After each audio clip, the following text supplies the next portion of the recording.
मस्जिद को बचाने के लिए, दरगाहों को बचाने के लिए, खानखाओं को बचाने के लिए तुम कब तक लड़ोगे बताओ मेरे को।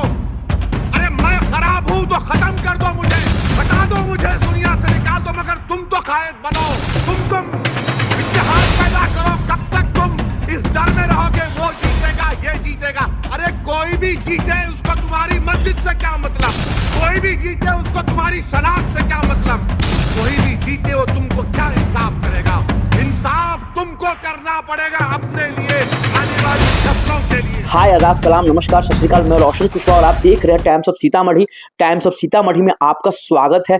जी हाँ, इन दिनों आप देख रहे हैं अगर सबसे चर्चा कोई विषय है पूरे हिंदुस्तान में तो वो है वक्फ बोर्ड बिल। जिस तरह से केंद्र सरकार ने मनमानी करके बिल तो पास कर लिया और फाइनली जो विपक्षी दल थे वो कुछ नहीं कर पाए। ये ओवैसी साहब का कहना है कि भैया जब तक तुम अपनी क़यादत को नहीं पहचानोगे तब तक तुम्हारा कुछ नहीं होने वाला है। तुमको लगता है कि हम सपा को, आरजेडी को समर्थन देते हैं तो उसमें भी मुसलमान सांसद जीत कर आएंगे और वो आपके लिए जी हाँ आवाज उठाएंगे, तो ये भ्रम रहो, क्योंकि जब तक अपनी पार्टी को नहीं पहचानोगे कुछ नहीं होने वाला है।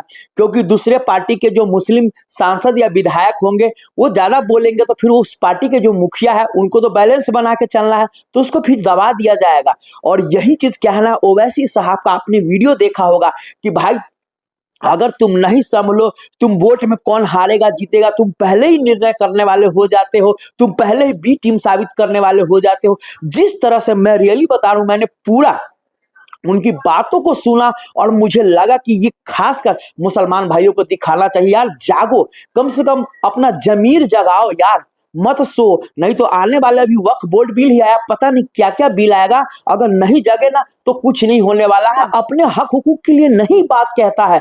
जो उन्होंने बातें कही है आज वाकई में सांसद में ओवैसी साहब तो है ही पार्लियामेंट में मेंबर सांसद, और उसके साथ आज अख्तरुल इमाम साहब बिहार से होते, इम्तियाज जलील महाराष्ट्र से होते, तब सोचो क्या होता। हिम्मत होती आज केंद्र सरकार की? नहीं होती भाई, आप मानो ना मानो, क्योंकि आप लोगों की जो दिल दिमाग में जो खासकर मुसलमान भाइयों के लिए बसा हुआ है कि ओवैसी बी टीम है, आपके दिलो दिमाग में सिर्फ सपा और आरजेडी बसा हुआ है, निकाल लो समय रहते, नहीं तो कोई साथ देने वाला नहीं होगा। भाई मैं रियली कह रहा हूं, प्लीज समझो अपनी क़यादत को, समझो ओवैसी साहब को, उनकी पार्टी को आप समझो। चलिए अब ये वीडियो पूरा आप लोग देखिए प्लीज।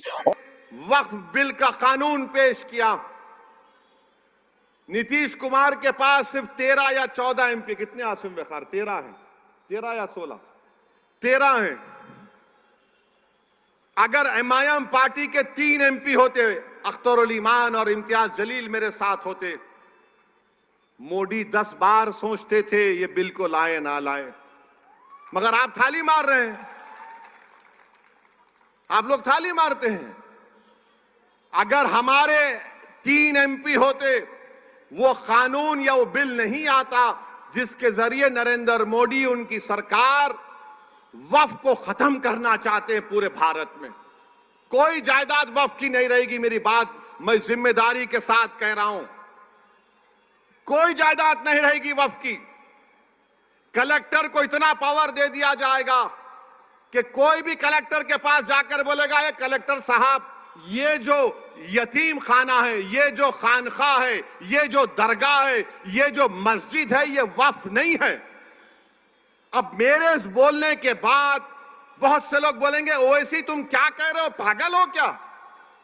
कोई भी जाकर बोल देगा अरे ये कानून में लिखा है, इस बिल में लिखा है, क्या लिखा है कि कोई भी रोड चलता आदमी जिसका वक्फ से कोई ताल्लुक नहीं होगा वो जाकर कलेक्टर को बोलेगा इंक्वायरी ऑर्डर करो। कलेक्टर जैसे इंक्वायरी ऑर्डर करेगा, उसमें कोई टाइम लिमिट नहीं है। जब कलेक्टर इंक्वायरी लिखेगा, इंक्वायरी कंप्लीट होने तक वो प्रॉपर्टी वक्फ की नहीं रहेगी। आप तो चले गई प्रॉपर्टी आपके हाथ से, दरगाह आपके हाथ से निकल गई, खानकाह आपके हाथ से निकल गई, मस्जिदें आपके हाथ से निकल जाएंगी, कब्रिस्तान आपके हाथ से निकल जाएगा।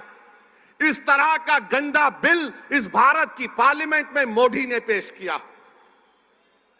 और आपको मालूम वक्फ बाय यूजर, उसका मतलब यह है कि अगर कोई बरसों से किसी चीज को इस्तेमाल कर रहा है तो वक्फ बाय यूजर है। और यही प्रोविजन हिंदू धर्म में भी है। हिंदू धर्म की लॉ की मशहूर किताब बीके मुखर्जी उसमें लिखते हैं बाय यूसेज ये मंदिर की बन जाती है। ओडिशा के एंडोमेंट में, आंध्रा, तेलंगाना के, तमिलनाडु के एंडोमेंट में ये वक्फ बाय यूजर का कॉन्सेप्ट है। मगर मोदी बोल रहे नहीं रहेगा। उसका नुकसान क्या होगा? मोदी बोल रहे हैं डॉक्यूमेंट लेकर आओ। अगर आपके इलाके में 200 साल पुरानी मस्जिद है, कहां डॉक्यूमेंट मिलेगा? कहां डॉक्यूमेंट मिलेगा? हाजी अली की दरगाह पर दावे पेश करते हैं, वो खैर वो ट्रस्ट में है, मगर वहां पर भी जाके बोलेंगे नहीं नहीं नहीं है। क्या करेंगे आप? मेरे भाई, इस तरह का बिल पेश किया, उस वक्त इतनी तकलीफ हुई कि मेरा रोंगटा पुकार पुकार कर कह रहा था कि क्या हो गया इन लोगों को जो 14.5 करोड़ है और 5 को नहीं जिता सकते। अपनी मस्जिद को बचाने के लिए, दरगाहों को बचाने के लिए, खानखाहों को बचाने के लिए तुम कब तक लड़ोगे बताओ मेरे को? अरे मैं खराब हूं तो खत्म कर दो, मुझे हटा दो, मुझे इस दुनिया से निकाल दो, मगर तुम तो कायद बनो, तुम इत्तेहाद पैदा करो। कब तक तुम इस डर में रहोगे वो जीतेगा, ये जीतेगा? अरे कोई भी जीते उसको तुम्हारी मस्जिद से क्या मतलब? कोई भी जीते उसको तुम्हारी शनाख्त से क्या मतलब?